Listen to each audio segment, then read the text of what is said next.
खुलुमबाय स्टुडियो दं आं राजीव बसुमतारी दिनैनि समाव एबा बिटिआर ओनसोलाव माइनरिटी सुबुंफ्रा मा जाहोनाव आथिखालनि बिटिआरनि गाहाय मावफुं सोद्रोमा प्रमोद बर'नि दैदेननाय इउपिपिएल राजखान्थियाव लोब लोब फैगासिनो दं।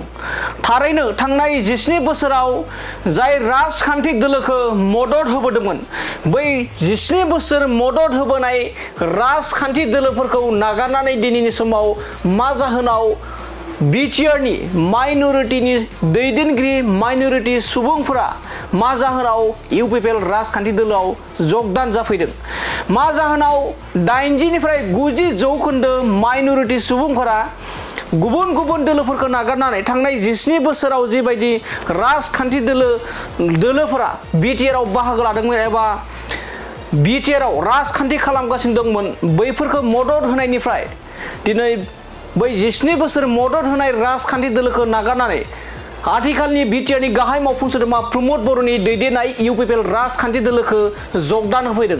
80-90 जौखोन्दोआनो दिनैनि समाव इउपिपिएल राजखान्थि दोलोखौ मा जाहोनाव जगदान होदों आरो बेनि बाथ्राखौनो आथिखालनि बिटिआरनि एबा बिटिआर हाग्रा बिफाननि मावफुं सोद्रोमा रनजित बसुमतारी बिथाङा गोख्रों बाथ्राजों फोरमायदों दि आथिखालनि जा बावखुंग्रि ओनसोलाव 15,000निबो बांसिन माइनरिटी सुबुंफोरनि एबा माइनरिटी भटार्स दं।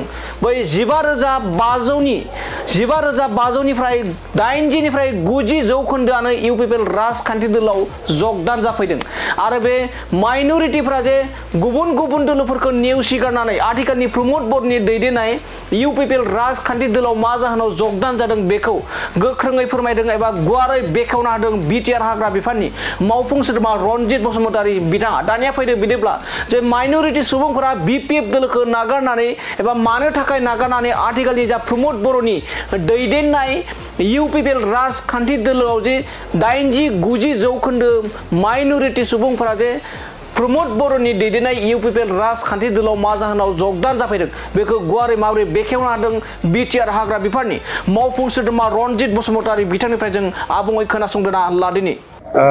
बावखुंग्रि बियाबाव 15,525निख्रुइबो बांसिन माइनरिटी भटार्स दङ। बिथांमोननिनो 80-90% दिनै इउपिपिएल मुखि जाबाय।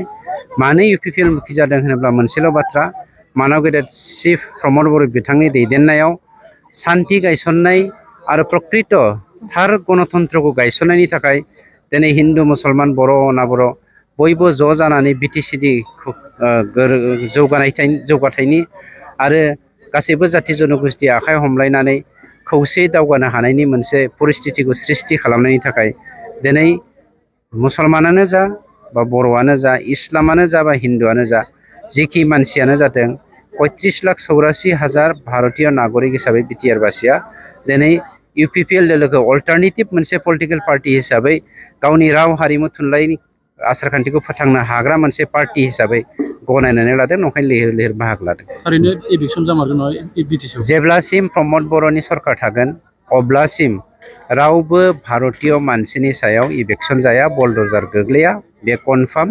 मानोना थांनाय गोबां बोसोरनि उनाव बिटिसिआव जोंनि सरकारा मानव गेदेर चिफ प्रमोद बर' बिथांनि दैदेननायाव जों शान्तिखौ गायसननो हादों। गतिके शान्तिखौ बयबो बोजबनानै लादों।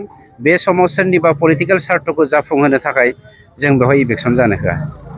2019 मायथाइनि 4 नभेम्बर खालि 1,17,000 फेमिलि हाउस हल्डखौ बिटिसिनिफ्राय इलेक्सन खालामनानै होखारनांगौ होननानै बिपिएफआ पिआइएल होदोंमोन हाइकर्टआव। बेवहाय 2 बर' न'खर हाबदोंमोन।